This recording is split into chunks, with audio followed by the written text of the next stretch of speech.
हाँ जी मित्रों, जयपुर क्लासेस के ऑनलाइन डिजिटल प्लेटफॉर्म पर आपका हार्दिक स्वागत है, अभिनंदन है।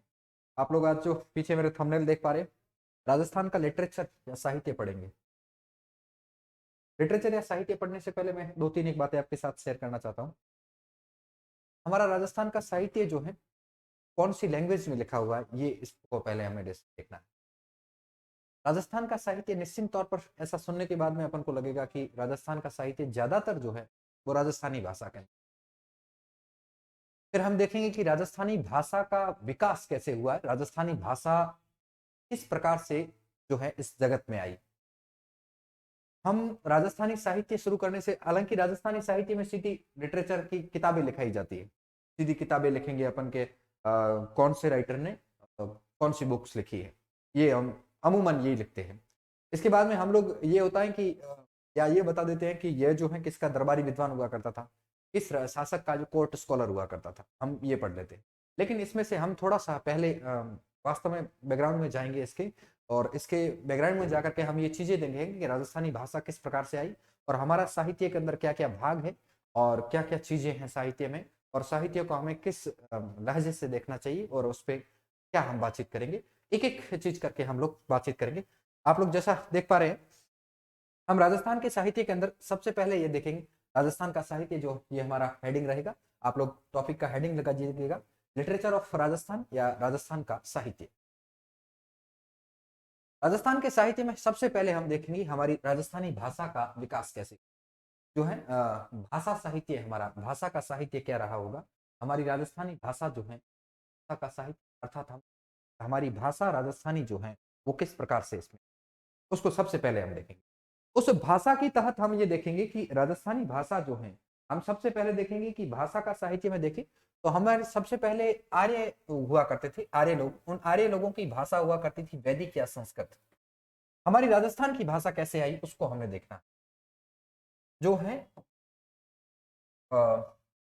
वैदिक साहित्य के तहत आप लोग बताओगे कि जो है हमें पहले वेदों वगैरह में जो भाषा मिलती है आर्यों के द्वारा। आर्य क्या है कि हमारा भाषा का जो लैंग्वेज का हमारा बेस है राजस्थानी भाषा का, राजस्थानी भाषा की उत्पत्ति जो हम ठेठ आर्यों से मानते हैं। कैसे मानते हैं सुनिएगा, कि आर्यों की जो भाषा हुआ करती थी वैदिक या संस्कृति, उसमें से हम देखेंगे कि एक भाषा हुआ करती थी उनकी जिनका पाली कहते थे, पाली, और एक हुआ करती थी संस्कृत।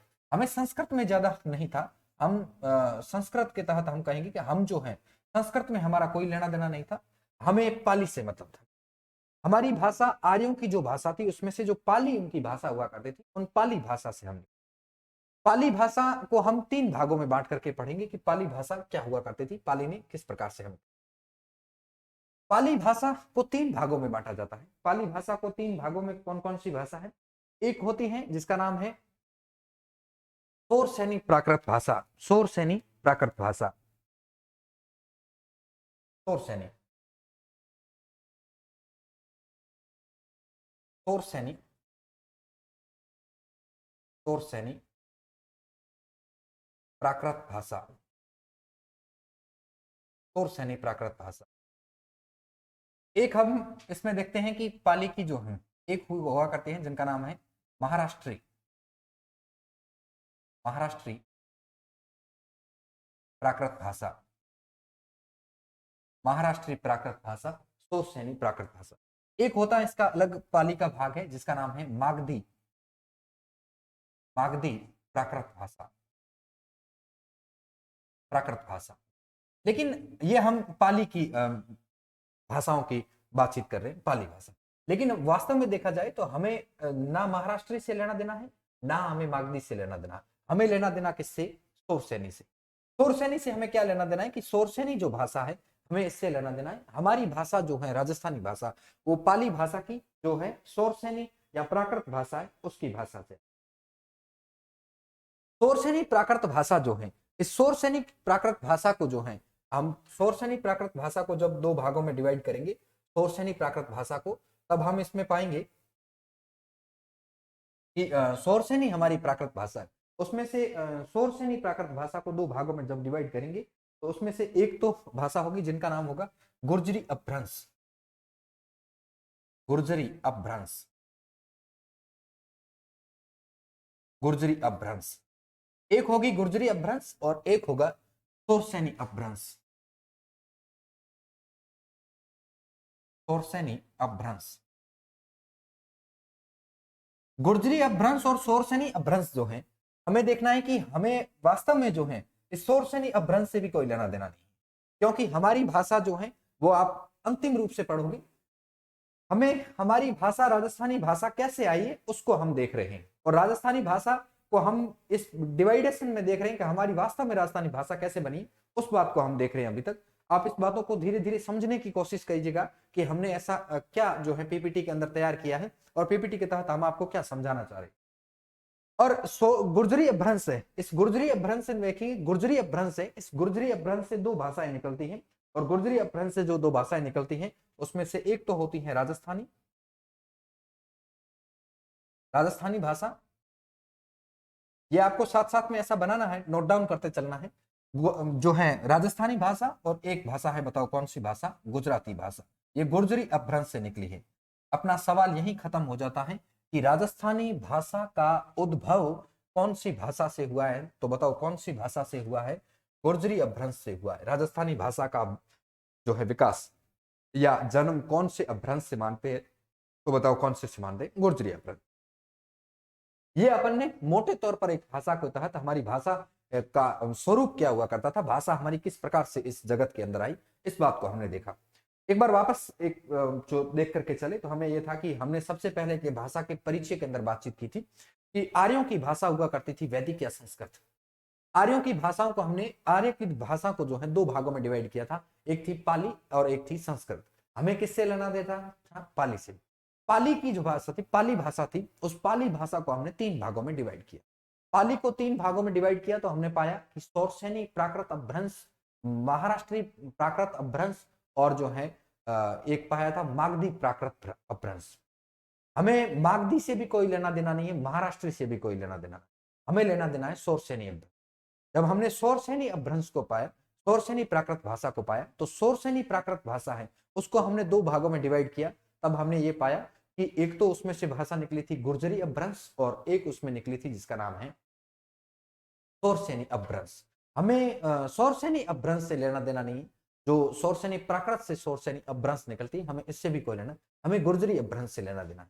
और हम गुर्जरी अपभ्रंश के अंदर दो भाषाएं पीछे देखते, एक तो है बताओ कौन सी, राजस्थानी, और एक कौन सी, गुर्जरी। अब हम देखेंगे वास्तव में हमारी जो राजस्थानी भाषा है इसके ऊपर दो तीन बिंदुओं पर बातचीत करें। एक इसमें देखेंगे कि राजस्थानी भाषा है, तो उसमें से देखेंगे हम कि राजस्थानी भाषा जो है, राजस्थानी भाषा का विकास विकास गुर्जरी अपभ्रंश से माना जाता है।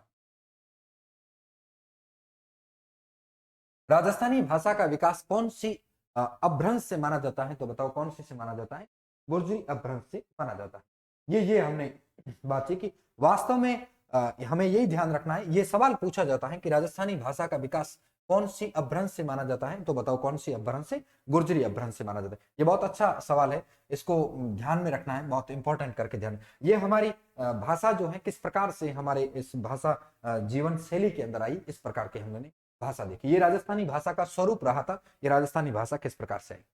नेक्स्ट हमने देखा है कि राजस्थानी भाषा का विकास कैसे हुआ है। नेक्स्ट हम देखेंगे कि राजस्थानी भाषा जो है इसका विकास कैसे होता है।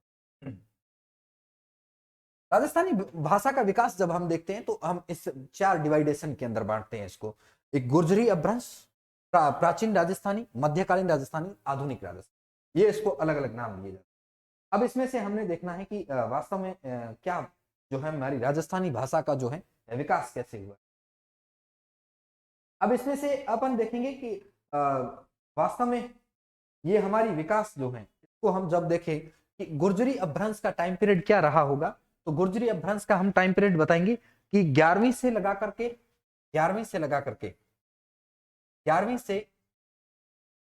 13वीं शताब्दी जो है, उस शताब्दी की अगर बात करें, 11वीं से 13वीं शताब्दी जो हमारा चला करता था, उस 11वीं से 13वीं शताब्दी तक जो हमारा भाषा का विकास माना जाता है वो कौन सी है, कौन सी है, तो बताओगे कि हमारी गुर्जरी है। फिर हम प्राचीन राजस्थानी के अंदर देखेंगे कि 13वीं शताब्दी से लगा करके 13वीं से लगा करके 15वीं तक, या हम कहेंगे कि 13वीं से 16वीं तक, 13वीं से 16वीं शताब्दी तक जो है, इस शताब्दी तक जो भाषा बताएंगे वो बताएंगे, बताओ कौन सी है, प्राचीन राजस्थानी। यहां पर हम देखेंगे कि मध्यकालीन के अंदर 16वीं से 18वीं शताब्दी जो है, 18वीं शताब्दी 18वीं शताब्दी तक जो भी हमारा इतिहास जो मिलता है, हमारे को जो गाथाएं मिलती हैं इतिहास की, वो मध्यकालीन राजस्थान में। और हम कहेंगे कि 18वीं शताब्दी जो है, इस 18वीं से वर्तमान तक कह दो, वर्तमान तक की जो हमारी भाषा के अंदर जो घटनाएं लिखी जा रही हैं, जो चीजें लिखी जा रही है, वो बताओ कौन सी है, तो बताओ कौन सी होगी, वर्तमान तक जो है, बताओ कौन सी है, आधुनिक। ये थोड़ा मोटे तौर पर इसको थोड़ा सा ध्यान रख लेना। ये केवल आपको समझाने की दृष्टि से आपको लोगों को ये बनाया गया है कि आप राजस्थानी भाषा को किस प्रकार से समझ। ये हमारा राजस्थानी भाषा का विकास है। 11वीं से 13वीं शताब्दी तक जो हमारे को इतिहास मिलता है, उसमें से गुर्जरी अपभ्रंश का इन्फ्लुएंस ज्यादा है। उस इतिहास के ऊपर गुर्जरी अपभ्रंश जो लैंग्वेज है उसका इन्फ्लुएंस ज्यादा है। जब हम देखते हैं कि 13वीं से लगा करके 16वीं के मध्य जो हमें इतिहास मिलता है, जो इतिहास के एविडेंस जो हमें मिलते हैं किताबों के बुक्स के रूप में, उस एविडेंस के ऊपर देखा जाए तो प्राचीन राजस्थानी जो है, अब हम आगे धीरे धीरे देखेंगे कि प्राचीन राजस्थानी को हमने कौन सा टाइम पीरियड दिया है, मध्यकालीन को कौन सा टाइम पीरियड दिया है, तो ये जो है हम एक एक करके देखेंगे। और उस पर 16वीं शताब्दी तक का मिलता है, और 16 से 18 जो है इस शताब्दी को हमने मध्यकालीन माना है, और 18वीं से वर्तमान तक है उसको आधुनिक माना है। ये हमने मोटे तौर पर बात की है कि वास्तव में ये क्या है, क्या हुआ करता थी, भाषा हुआ करती।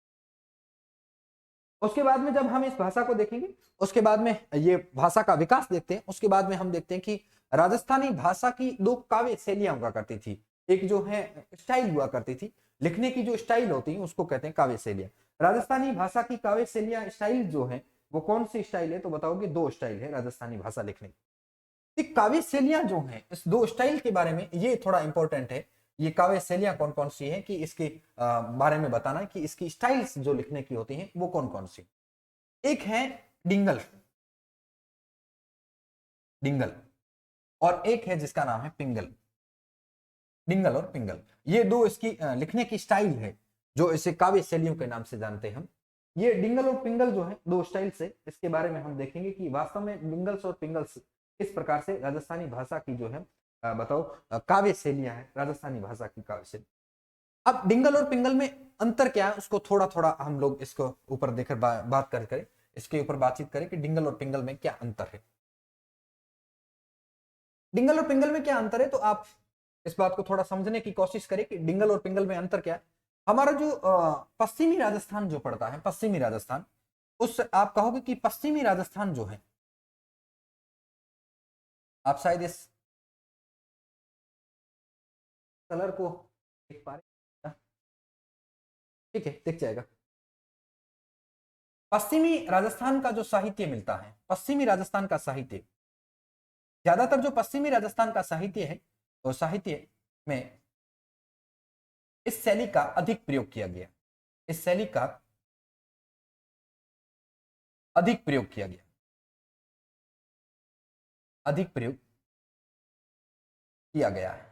ये थोड़ा ध्यान रखना है कि डिंगल जो है वो किस क्षेत्र में पॉपुलर हुआ करती थी, तो पश्चिमी राजस्थान जो है उसके अंदर इस काव्य शैली का अधिक मतलब किया गया है कि जो पश्चिमी राजस्थान के जो राइटर्स हुए हैं उन्होंने कौन सी शैली का प्रयोग किया है, तो बताओ किसका किया है, डिंगल शैली का प्रयोग ज्यादा किया। जब आप इसमें देखोगे तो पाओगे कि जो हमारा पूर्वी राजस्थान है, पूर्वी राजस्थान, पूर्वी राजस्थान जो है, उस पूर्वी राजस्थान जो है, उस पूर्वी राजस्थान के के साहित्य में, पूर्वी राजस्थान के साहित्य में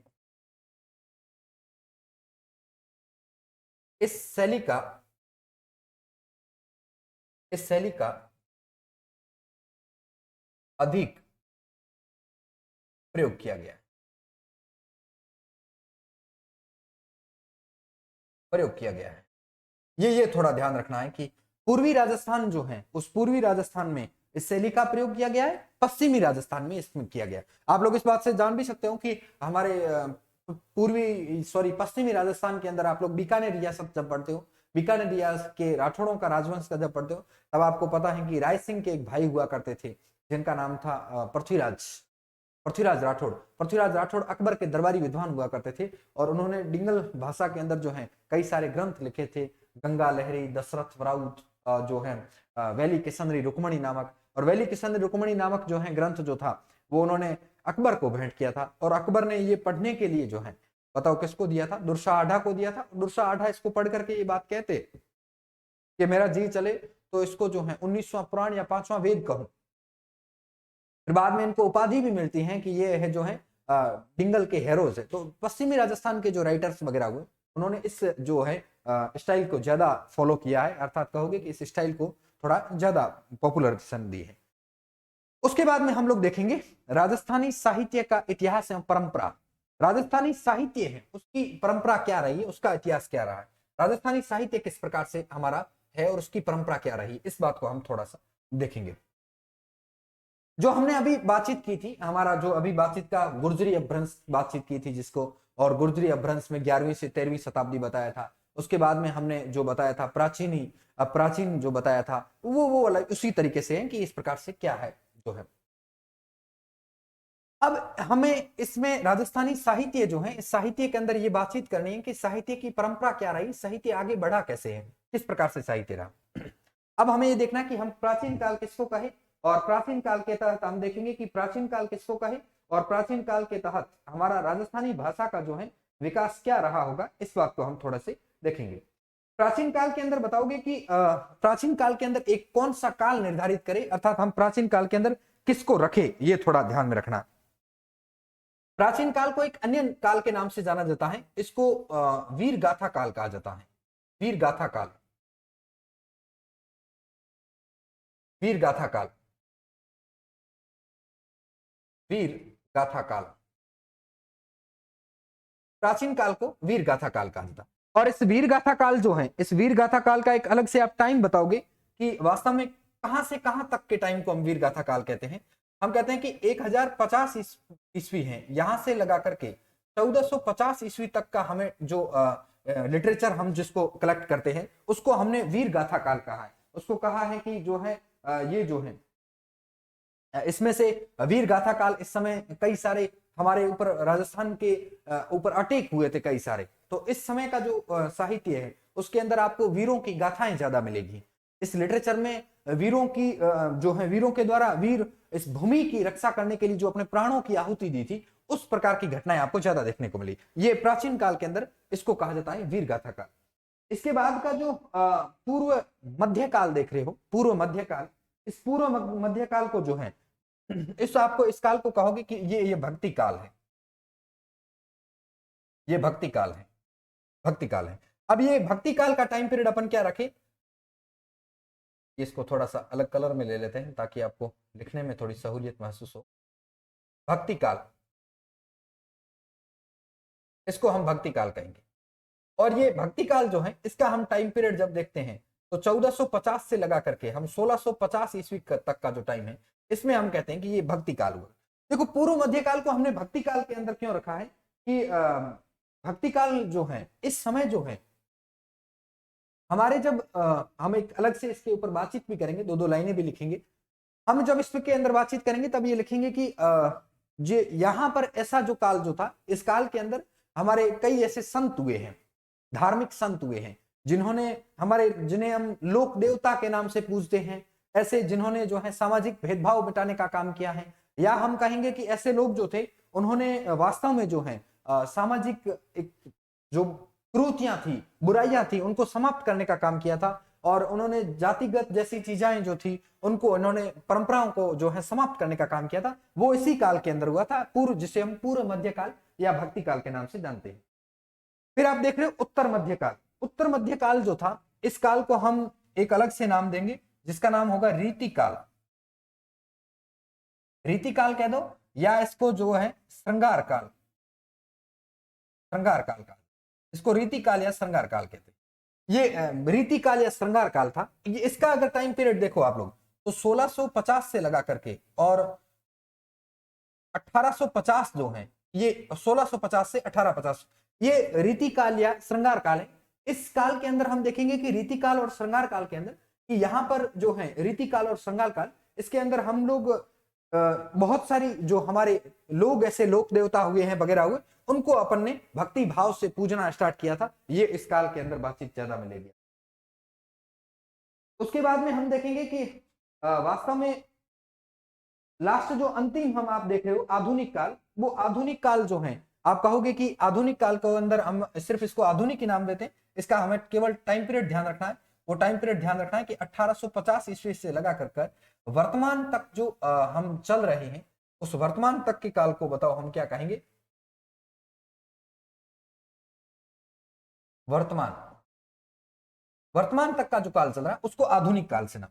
अब इसमें से ऐसे ऐसे वीर गाथाएं भी लिखी जा रही हैं, भक्ति से संबंधित भी लिखा जा रहा है, श्रृंगार से संबंधित लिखा जा रहा है, लेकिन और जो है व्यावहारिक ज्ञान भी लिखा जा रहा है। इस कारण से यहाँ पर जो हमें इतिहास जो मिलता है, वो हमें साहित्य जो मिलता है, वो विविध प्रकार का मिलता है, वो अन्य अन्य प्रकार के मिलते हैं।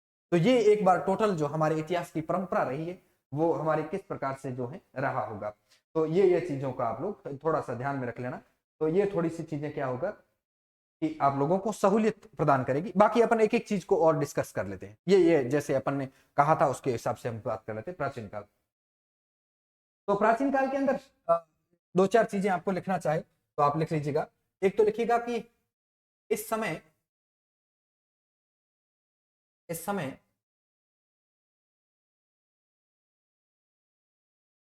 राजस्थान पर निरंतर, या निरंतर की जगह एक शब्द अच्छा लिख सकते हो, लगातार, लगातार बाहरी आक्रमण, बाहरी आक्रमण हो रहे थे। अब निश्चित तौर पर बाहरी आक्रमण जो हो रहे थे, उस बाहरी आक्रमणों से बचने के लिए जो है यहाँ के राजाओं ने जो है उसका साहस से सामना किया था। अर्थात कहोगे कि इन आक्रमणों का यहाँ के राजाओं द्वारा साहस से सामना किया था। इसलिए जो ये लड़े थे, इनके जो अपने प्राणों की आहुति दी थी, इस प्रकार से आप लोग लिखोगे कि इस कारण से जो है इस काल को बताओ किस काल के नाम से जाना जाता है। प्राचीन काल के अंदर इसको वीर गाथा काल इसलिए कहा जाता है क्योंकि ये जो इन्होंने अपने प्राणों की आहुति दी थी, वो इसके कारण से जो है ये किस प्रकार से साहस से लड़े थे। तो इस प्रकार के जो है चीजों का यहाँ पर वर्णन मिलता है। इस कारण से आप कहोगे कि ये इसको वीर गाथा काल के नाम से। फिर हमें देखा कि पूर्व मध्यकाल, पूर्व मध्यकाल के अंदर जो है राजस्थान के जो इतिहास है, इसके अंदर जो युद्ध हुआ था, उसके साथ साथ स्वतंत्र जो संस्कृति थी, इसमें से आप लोग दूसरी जो पूर्व मध्यकाल है इसके अंदर बताओगे कि युद्धों के साथ साथ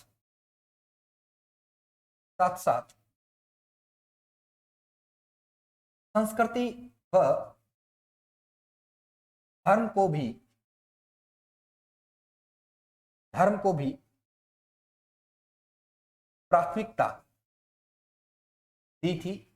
अब वास्तव में धर्म को यहाँ पे भी प्राथमिकता दे रहे हैं, कोई यहाँ नहीं कि यहाँ सिर्फ यहाँ लड़ रहे हैं, वो सिर्फ धर्म और जो है संस्कृति के लिए लड़ रहे हैं, लेकिन वास्तव में यहाँ पर जो थे वो धर्म और जो देने वाले, संस्कृति को प्राथमिकता देने वाले लोग थे। युद्धों के साथ साथ में वो यहाँ के लोकल लोग थे जिन्होंने दी थी। आपको बताओगे कि ऐसे जो है हमारे संत लोक देवता वगैरह जो हुए थे उन्होंने दी थी। तो यहाँ पर बताओगे कि संत लोक देवता वगैरह जो हुए थे, संत लोक देवता आदि लोगों ने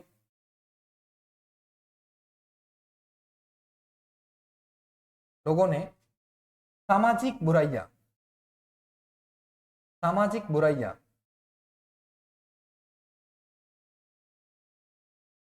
समाप्त करने का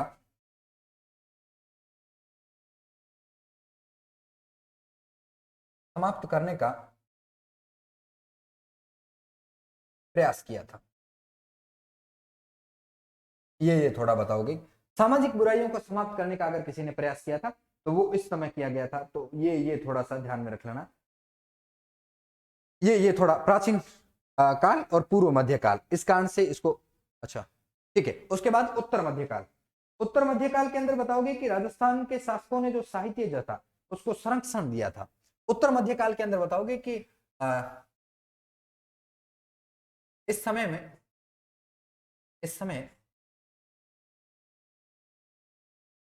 राजाओं द्वारा साहित्य को संरक्षण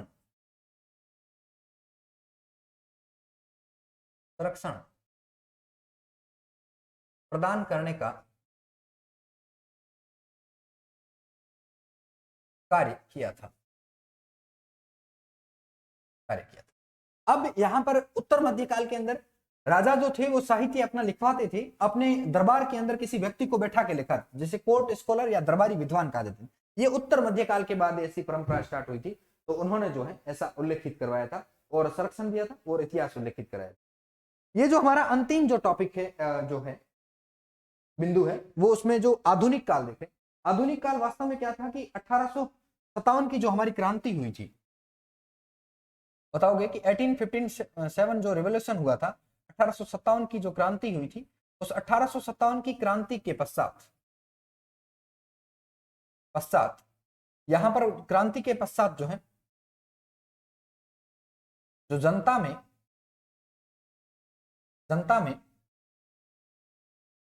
में जो एक भाव उत्पन्न हुआ था जनता में, स्वतंत्रता संग्राम के प्रति जो अपने विचार व्यक्त हुए थे, उन्होंने विचार किए थे, उन्हें जो है जनता में नई चेतना जो जागृत हुई थी, नई चेतना जागृत हुई थी। तो ये वाला जो नई चेतना जागृत हुई थी, उस चेतना को जो है यहाँ पर लिखा गया, और जिस पर साहित्य, नई चेतना जो जागृत हुई थी उस पर जो साहित्य, वह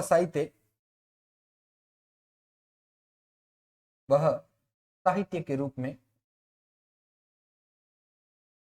लिखा गया। अब हम आगे जब बुक्स पढ़ेंगे, जो हमारा लिटरेचर का मेन पोर्शन जो आएगा, हम जिसको देखेंगे, उसमें से ऐसे 1857 की क्रांति के समय या क्रांति के बाद में हमारे आधुनिक राजस्थानी साहित्यकार हुए थे, उनमें जो साहित्य के रूप में लिखा था। तो ये जो है हमारे टोटल मिलाकर के जो है साहित्य का वास्तव में किस प्रकार से रहा होगा, ये हमने देखा। ये हमारे साहित्य के अंदर रूप थे, और साहित्य को जो है एक साहित्य की परंपरा क्या रही थी, साहित्य का इतिहास क्या रहा था, उस बात को हमने यहां पर डिस्कस किया। अब हम आगे जो है एक चीज देखेंगे, आगे हम धीरे धीरे जो है उसकी ओर बढ़ते हैं कि साहित्य के प्रकार क्या है, साहित्य कितने प्रकार का होता है और साहित्य होता क्या है। साहित्य, अभी तक हमने ये देखा कि हमारी राजस्थानी भाषा जो है वो किस प्रकार से आई, और उसके बाद हमने ये देखा कि हमारे जो है राजस्थानी भाषा का इन्फ्लुएंस किस प्रकार से है, और राजस्थानी भाषा को कितने भागों में बांटा हुआ है, और राजस्थानी भाषा की काव्य शैलियां क्या है, और इसी प्रकार से हमारी जो है आगे आगे जो है राजस्थानी को हमारे इतिहास की परंपरा क्या रही, इस बात को हमने डिस्कस किया।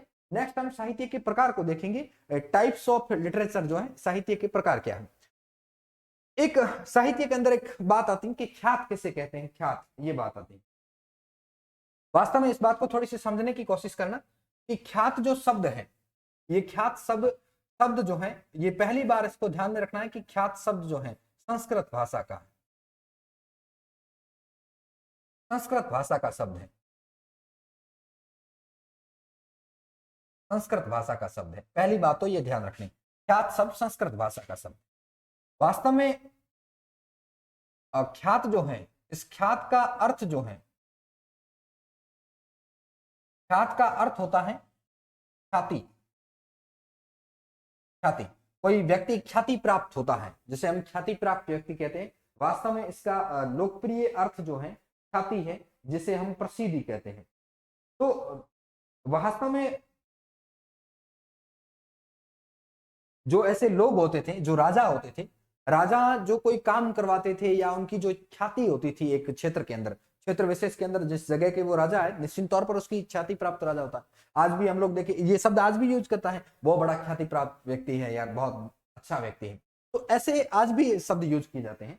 तो ख्याति व्यक्ति जो होती है उसमें से आप लोग ये बताओगे कि ऐसे लोग जो होते थे देशी राज्यों के अंदर अपने सम्मान सफलताओं के लिए जो ऐसी चीजें लिखी जाती थी, उसमें से ऐसे लोग जो होते थे, उनमें से उन लोगों की जो ख्याति प्राप्त लोग होते थे, उनकी बातों को जब संग्रह करके लिखा जाता था उसको ख्यात कहते हैं। हम लोग आगे देखेंगे नैणसीरी ख्यात। नैणसी जो ख्यात लिखता है उसके अंदर नैणसीरी ख्यात का मतलब होता है नैणसी के द्वारा लिखी गई नैणसीरी ख्यात। उसमें नैणसी की अपनी ख्याति प्राप्त व्यक्ति अपनी ख्याति की नहीं लिखता, वो वहां के राजाओं की ख्याति लिखता है, आसपास के राजाओं की ख्याति लिखता है, जो ख्याति प्राप्त राजा हुआ करते थे, जो किस प्रकार से लड़े थे, उस विकट परिस्थितियों के अंदर उन्होंने किस प्रकार से लड़े होंगे, या उन्होंने किस प्रकार से जो है आसपास के क्षेत्रों के अंदर अपने जो है दुश्मनों को भगाया होगा, या आसपास के क्षेत्रों के अंदर कोई मंदिर बनाए होंगे, कोई तालाब बनाता है, कोई ऐसे महल का निर्माण करवाता है, क्या रहा होगा उसके बारे में जो संग्रह करके लिखा जाता है उस बात को ख्यात कहते हैं। तो इसमें से आप एक लाइन लिखना चाहो तो यही लिख दो कि वास्तव में जो है देसी राज्य के राजाओं अपने देसी राज्य के राजाओं की उपलब्धियों का संग्रह होता है, उपलब्धियों का संग्रह होता है। ये थोड़ा ध्यान रखना, उपलब्धियों का जो संग्रह होता है उसको बताओ क्या कहते हैं, ख्यात कहते हैं। अब हम देखेंगे ख्यात के प्रकार क्या होते हैं। ख्यात कितने प्रकार की ख्यात होती हैं? दो प्रकार की ख्यात होती हैं, दो प्रकार की ख्यात होती हैं। और ख्यात क्या हुआ करती हैं, कितने प्रकार की? एक होती है जिसको कहते हैं संलग्न ख्यात। संलग्न ख्यात,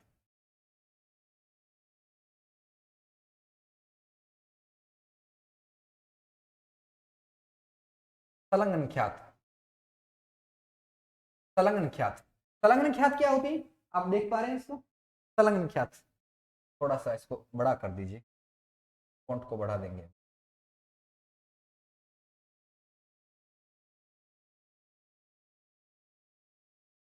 संलग्न ख्यात, संलग्न ख्यात। एक होता है बात संग्रह। दोनों में क्या अंतर है समझने की कोशिश करिएगा। संलग्न ख्यात क्या होती है कि इसमें से संलग्न ख्यात में, इसमें संलग्न ख्यात जो है इसमें से आप कहोगे कि राजा जो हुए हैं, राजाओं का जो है, राजाओं का क्रमानुसार जो है विवरण मिलता है, विवरण मिलता है। क्या मिलता है समझने की कोशिश करना। मेवाड़ के अंदर जो राजवंश हुआ है, गुहिल राजवंश, इसका एक व्यवस्थीकरण मिलता है कि पहले ये था, ये था, ये था। उसका जो है वास्तव में व्यवस्थीकरण जो मिलता है, ये एक जो ख्यात में लिखा जाता है जिसमें संलग्न ख्यात है। लेकिन वास्तव में संलग्न ख्यात का मतलब अपन यहीं तक सीमित नहीं करेंगे एक ही किसी क्षेत्र का। वो हो सकता है कि वो जब तक व्यक्ति जिंदा रहा था, जब तक उसने ख्यात लिखी थी, तब तक 2-3 राजा चेंज हो गए थे, ऐसा मान लीजिएगा। तो वो दोनों तीनों का जो सार है वो लिखता था कि वास्तव में ये उन्होंने अच्छे अच्छे कार्य किए, ये राजा थे, ये इनके बेटे थे, ये इनके बेटे थे। या फिर जो बातें जो हैं वो पूरी एक व्यवस्थीकरण से जो जमाई होती हैं उसको संलग्न ख्यात कहते हैं, क्रमानुसार जो होती है। और बात संग्रह क्या होती है कि बात संग्रह के अंदर बताओगे कि इतिहास के अंदर जो छोटी बड़ी घटनाएं होती हैं, इतिहास की छोटी या बताओगे कि बड़ी जो घटनाएं होती हैं, घटनाओं का बताओ क्या होता है, संग्रह होता है। ये घटनाओं का संग्रह होता है। वास्तव में ये घटनाओं का संग्रह कैसे होता है कि ये अलग अलग होता है। जैसे मेवाड़ के अंदर बप्पा रावल की एक बातचीत ले ली, उसी प्रकार से आप जो है जालोर के इतिहास के अंदर वीरमदेव सोनग्रा की बातचीत ले ली, उधर जाके जो है अजमेर के अंदर जो है पृथ्वीराज तृतीय की बातचीत ले ली, इधर सिरोही के अंदर जो है सुल्तान देवड़ा की बातचीत ले ली, वापस यहाँ महाराणा प्रताप की बातचीत ले ली, वहां जाके जोधपुर के इतिहास के अंदर मालदेव की बातचीत उठा ली। ये अलग अलग जगह की जो बातचीत है, इसको जो संग्रह किया जाता है इसको बात संग्रह कहते हैं। तो ये अलग अलग जगह की छोटी छोटी घटनाओं को संग्रह कर दिया जाता, वो ख्यात। एक तो होती है संलग्न ख्यात, मतलब एक राजवंश के बारे में पूरा लिख दिया, व्यवस्थीकरण लिख दिया, और व्यवस्थीकरण के तहत उसमें से भले वो एक राज्य की ना हो, अलग अलग जगह की हो, अलग अलग जगह की एक ख्यात के अंदर 4 इतिहास लिखे हुए हैं, पर उस ख्यात के अंदर व्यवस्थीकरण होता था कि एक राजवंश के 4-5 सीक्वेंस मिलती थी हमें, लेकिन इसके अंदर कोई सीक्वेंस नहीं मिलते हैं। इसके अंदर जो राजा बलवान होता था, जो अच्छे काम कराता था, केवल उसकी बातचीत मिलती, बाकी वालों की नहीं मिलती है। तो ये थोड़ा बात संग्रह बता दो, या संलग्न ख्यात के बारे में बातचीत की हमने, ख्यात के प्रकार। उसके बाद एक अच्छी बातचीत आई कि वाक, वाक कहते हैं किसे कहते हैं। इसी वाक का जो है वास्तव में जो है अर्थ जो होता है, वो वास्तव में बात जो है हमारी राजस्थानी भाषा का शब्द है, और राजस्थानी भाषा के अंदर बात जो होता है, इस बात का राजस्थानी भाषा शब्द है, और इस बात को जो है वास्तव में बात कहा जाता है। हम जो बातचीत करते हैं, बात कहते हैं, उसको राजस्थानी भाषा में बात कहा जाता है। बात राजस्थानी भाषा का शब्द है, इसका अर्थ जो होता है बात होता है। और इस बात के तहत दूसरा इसका अर्थ बता सकते हो कि इसका अर्थ कहानी भी होता है। हम बात कहे, जैसे आप कहें बातें सुनाओ, अर्थात बातें सुनाने का मतलब होता है कि कहानियां सुनाओ, कहानी सुनाओ। ये जो है बातें जो है वास्तव में ये एक ऐतिहासिक पात्र की कहानी होती है, जिसमें उपलब्धियों का वर्णन होता है। वास्तव में क्या होता है कि ये किसी ना किसी की बातें जो होती हैं, हम किसी की बातचीत करते हैं, तो कोई अच्छा इंसान है उसकी बातचीत करते हैं, कोई बुरा होता है तो बुरी की बातचीत करते हैं। वास्तव में बात जो होती है यह ऐतिहासिक जो है, ऐतिहासिक जो है पात्रों की होती है, ऐतिहासिक पात्रों की होती है, ऐतिहासिक पात्रों की होती है। बातचीत जो होती है, बात जो होती है, ऐतिहासिक पात्रों की बात होती है।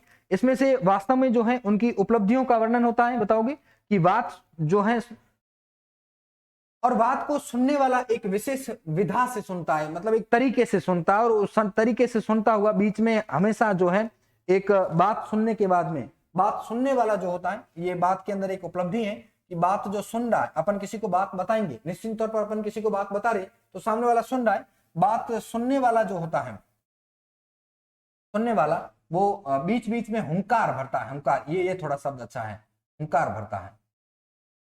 हुंकार भरता है मतलब ऐसे हुंकार भरने का अर्थ है कि बीच में हाँ हाँ बिल्कुल मैंने भी सुना था, हाँ हाँ बिल्कुल आप सही कह रहे हो, ऐसा मैंने भी सुना था, या फिर कहोगे कि नहीं मैंने ऐसा सुना भी नहीं था, लेकिन हाँ अरे ऐसा हुआ था क्या। ये बातचीत में बीच में जो हुंकार भरना होता है, ये बात के बीच में कहानी के ऐतिहासिक पात्रों के अंदर जो है इस प्रकार से हुआ करता है। उसके बाद एक चीज है जिसका नाम है वचनिका। वचनिका, वचनिका क्या है उसको ध्यान रखिएगा। वचनिका के अंदर बताओगे कि किसी महापुरुषों के ग्रंथों या राजवंशों की उपलब्धि के समक्ष जो प्रस्तुत किया जाता है। वचनिका मतलब क्या है कि किसी महापुरुष के ग्रंथों या कहोगे कि राजवंशों की उपलब्धियों को किसी के समक्ष प्रस्तुत किया जाता है। जैसे आप लोगों को इसको समझिएगा कि कोई व्यक्ति है, उस व्यक्ति ने बहुत अच्छे काम किए, लेकिन उसकी जो उपलब्धियां हैं, किसी की उपलब्धियों को, किसी की उपलब्धियों को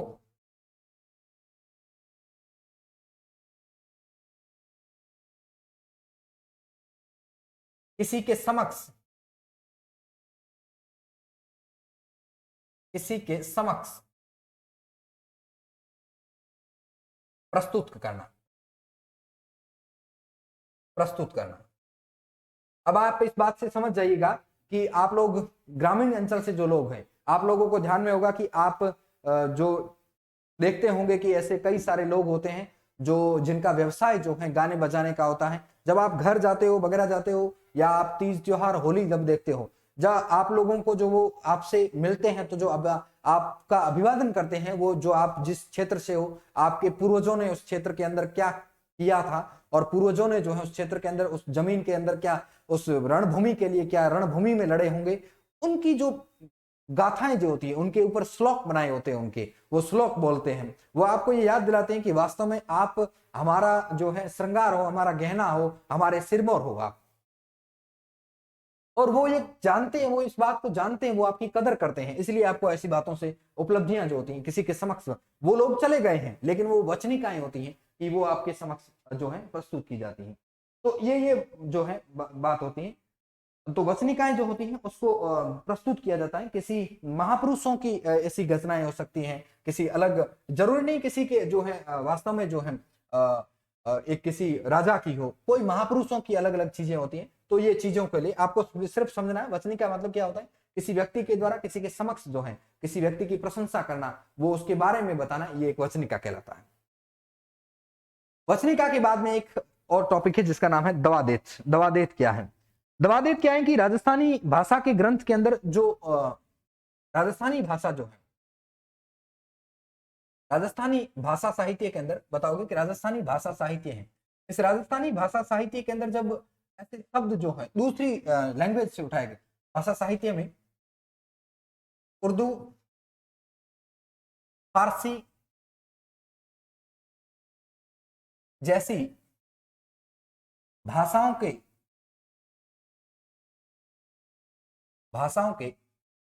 शब्दों को भाषाओं के शब्दों को शामिल कर लेना। ये वास्तव में क्या होता है कि राजस्थानी भाषा के जो शब्द हैं, उस राजस्थानी भाषा के शब्दों के साथ साथ में कुछ उर्दू फारसी भाषाओं के शब्दों का बताओ साथ में क्या किया जाता है, प्रयोग किया जाता है, उनको दवादेश के नाम से जानते हैं। एक होती है दवादेश के बाद में जो है विगत। विगत में वास्तव में क्या होता है कि विगत राजस्थानी भाषा में लिखे गए ऐसे ग्रंथ जो धार्मिक और सामाजिक स्थिति का वर्णन करते हैं। वास्तव में बताओगे कि जो ऐसे ग्रंथ जो हैं राजस्थानी भाषा में, ऐसे ग्रंथ लिखे गए जो धार्मिक व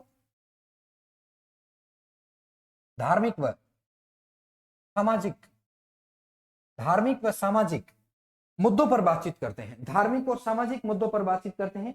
और ऐसे ग्रंथ धार्मिक और सामाजिक स्थिति का उस किसी क्षेत्र के बारे में, जो विशेष क्षेत्र विशेष के बारे में होते हैं, ये धार्मिक व सामाजिक स्थिति का वर्णन करने वाले ग्रंथों को विगत कहते हैं। जैसे आप लोगों को ध्यान में है कि मारवाड़ प्रगनारी विगत, तो मारवाड़ प्रगनारी विगत, उसमें मारवाड़ की धार्मिक सामाजिक स्थिति को दर्शाया जाता है। मारवाड़ की धार्मिक स्थिति क्या है और मारवाड़ के अंदर सामाजिक स्थिति क्या है, इस प्रकार की बातों को जो दर्शाया जाता है उसको बताओ क्या कहा जाता है कि मारवाड़ प्रगनारी विगत, अर्थात कहोगे कि ये मारवाड़ की स्थिति को अंदर इसके अंदर जो है बताया जाता है।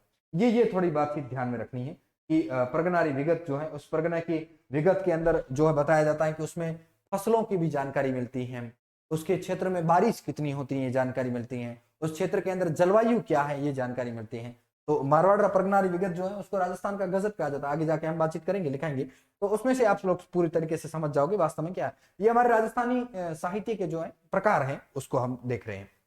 नेक्स्ट एक है पर्ची। वास्तव में पर्ची किसे कहा जाता है कि जो पर्ची वास्तव में जो ऐसे साधु सन्यासी संत महात्मा लोग होते हैं, जो संत महात्मा जो लोग होते हैं, इन संत महात्मा लोगों के जो है उपदेशों की ऐसी जो वास्तव में उनका जीवन परिचय होता है, या उनको कहेंगे कि संत महात्माओं के जीवन परिचय जो होता है, इस जीवन परिचय के अंदर इस प्रकार की जो इनकी बातचीत होती है, इनकी चीजें उनको जो लिखा हुआ आता है कि व्यवस्थीकरण लिखा हो, इसलिए संत पीपा की पर्ची आप लोगों ने सुनी होगी। संत पीपा की पर्ची, पीपा की पर्ची का मतलब जो है संत पीपा जो है इनके अंदर जो लिखा गया था पदबंध लिखा होता है, इसमें से जो इसे पर्ची कहा जाता है, इसको थोड़ा सा ध्यान। उसके बाद में एक शब्द है प्रकाश।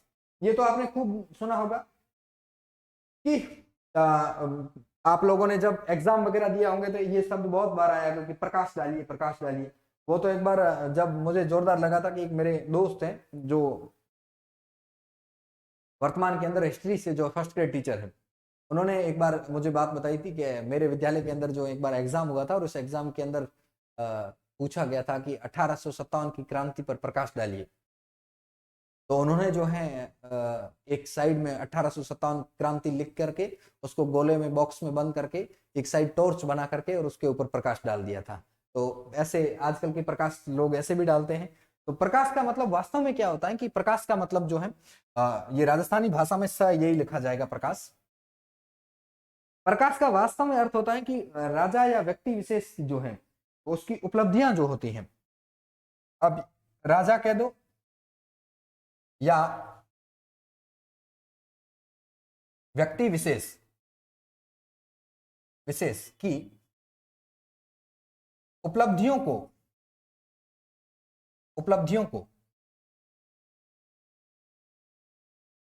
लिखा जाए तो उसको बताओ क्या कहते हैं? प्रकाश। राजा और व्यक्ति विशेष जो होता है उसकी उपलब्धियों को जो लिखा जाता है, उसके ऊपर जो वर्णन किया जाता है, उसको जो है बताओ क्या कहा जाता है? प्रकाश कहा जाता है। प्रकाश के बाद में हम लोग एक और शब्द, हालांकि ये सब सारे सुने सुने हैं, ऐसी कोई भी अलग शब्द नहीं है, इससे केवल एक हम छोटे छोटे एक बार बातचीत कर लेते हैं तो थोड़ा सहूलियत महसूस होगी अपन को कि वास्तव में क्या है। इसके बाद है मर्स्या। वास्तव में मर्स्या जो है, मर्स्या क्या है? तो आप लोग बताओगे कि मर्स्या किसी राजा या व्यक्ति विशेष की मौत के जो है, जो कोई राजा होगा या कोई, उस समय राजाओं के अंदर, बार बार राजा का शब्द मैं इसलिए लिख रहा हूं क्योंकि राजाओं के अंदर उस समय ज्यादा होता था, ये उसी समय साहित्य पॉपुलर था। राजा व व्यक्ति विशेष के शोक में प्रकट किए जाने वाले या की जाने वाली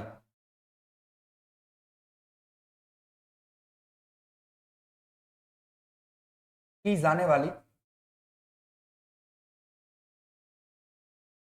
की जाने वाली पंक्तियां, कि भाई कोई राजा जो है उसकी डेथ हो गई, बहुत लड़ा, बहुत बहादुर था, बहुत था, या कोई व्यक्ति था जो बहुत दानवीर था, बहुत अच्छा था, बहुत पॉपुलर था, उसके बारे में जो ऐसी चीजें जो होती हैं उनको जो है एक पंक्ति के रूप में, ऐसे श्लोक के रूप में बनाया जाता है। और ये अलग अलग जो है, मैंने आपको पहले ही जब कहा था कि लोक कवि जो होते हैं या फिर ऐसे जो साहित्य के अंदर रुचि रखने वाले लोग होते हैं, वो इस प्रकार की पंक्तियों का विवरण करते हैं। तो ये जो हमने देखा, ये है मर्स्य। मर्स्य के बाद में नेक्स्ट है रासो। रासो क्या होता है कि किसी, रासो क्या होता है उसके बारे में सुनिएगा। रासो क्या होता है कि जिस ग्रंथ में राजा की यश, राजा जो होता है, रासो किसे कहा जाता है? कोई राजा है, उस राजा का जो है विजय के बारे में उल्लेख हो, उसके साहस के बारे में उल्लेख हो, साहस के बारे में उल्लेख हो, और उसकी कीर्ति के बारे में उल्लेख हो, उसके यश के बारे में उल्लेख हो कि किस प्रकार से वो रहा होगा, इन सारी तमाम प्रकार का जो उल्लेख होता है, यस उल्लेख हो, उन इस उल्लेख की हुई पुस्तक जो होती है उसको बताओ क्या कहते हैं? जैसे पृथ्वीराज रासो, तो पृथ्वीराज तृतीय की जो है इसमें विजयों का उल्लेख है, वो किस प्रकार से विकट परिस्थिति के अंदर वो लड़ा होगा, किस प्रकार से रहा होगा, इस प्रकार से जो उनका जो चीजें हैं उनके ऊपर इनकी बातचीत की जाती है, रासो। फिर है रूपक। रूपक किसे कहा जाता है? रूपक के अंदर बताओगे कि वास्तव में रूपक जो होता है वो किसी व्यक्ति विशेष के अंदर होता है। व्यक्ति विशेष, किसी व्यक्ति विशेष, किसी व्यक्ति विशेष की उपलब्धियों को जो है, उपलब्धियों का वर्णन बताओ क्या कहलाता है? जो है रूपक कहलाता है। एक साखी होता है, साखी। ये साखी किसे कहते हैं? साखी भी ध्यान रखना। साखी का वैसे अर्थ जो होता है, साखी का अर्थ पहले लिख देते हैं। साखी का अर्थ, वो साखी का अर्थ होता है साक्षी। जैसे आप लोग कहते हैं मैं भगवान को साक्षी मान के कहता हूं, प्रत्येक चीज में, कोर्ट के अंदर जो है कोई बातचीत होती है तो उसमें से गीता को साक्षी मान करके कहता हूं किसी को। साक्षी का मतलब होता है कि कोई व्यक्ति जो है अपनी चीजों का वर्णन करता है। एक प्रकार से हम लोग जो पढ़ा रहे हैं इसमें भी हम कहते हैं कि भाई हम किसी के साक्षी मान के हम कहते हैं कि भाई ये चीजें आपने तो थोड़ी देखी होगी कहीं पर भी, राजा को लड़ता हुआ हमने थोड़ी देखा, लेकिन हम किसी को साक्षी मान के कह रहे हैं, हम किसी किताब को साक्षी मान के कह रहे हैं। अर्थात वो कहोगे कि जो व्यक्ति जो पहले होता था, आज भी आप लोग देखें जो पुस्तकें होती हैं उस पुस्तकों के ऊपर लिखा हुआ था मैं राइटर ये इनको मैं भगवान इनको और मेरे माता पिता को साक्षी मानकर कहता हूँ कि इसमें जो तमाम प्रकार की मैंने जो है जानकारी जुटाई वो लिखी है वो सारी सही है। अपन यहाँ तक कि एग्जाम बोर्ड के अंदर जाते हैं तो उसमें से हमें पहले सिग्नेचर करवाते हैं कि पूछा जाता है कि मैं जो है ये जो है साक्षी मान के पूरी दावे के साथ कहता हूँ कि जो कैंडिडेट हूं मैं ही हूँ। ये एक साक्षी होता है। तो कोई भी वर्णन जो इतिहास का वर्णन जो करता था या किसी भी चीज का वर्णन जो है इतिहास का वर्णन करता था वह किसी को साक्षी मानकर करता था। किसी को साक्षी मानकर करता था, मानकर करता था। ये थोड़ी बात ध्यान में रखना, किसी को साक्षी मानकर बैठता था। फिर है सिलोका, ये आप लोग देख पा रहे हैं, हाँ देख रहे हैं, सिलोका। सिलोका कैसे कहा जाता है? सिलोका के अंदर ध्यान रखना कि सिलोका वास्तव में जो है जो ऐसे सामान्य पढ़े लिखे लोग होते हैं, सामान्य जो पढ़े लिखे लोग होते हैं, जो बुद्धिजीवी लोग होते हैं, सामान्य पढ़े लिखे या बुद्धिजीवी लोग जो होते हैं वो जो है आम जनता तक इनको पढ़ाने का काम करते हैं। इसमें कह दोगे कि सामान्य पढ़े लिखे वो बुद्धिजीवी लोग जो होते हैं, बुद्धिजीवी लोग वो इस प्रकार की जो बातें लिखते हैं जो आम लोगों तक पहुंचने के में कारगर होती हैं। बुद्धिजीवी लोग,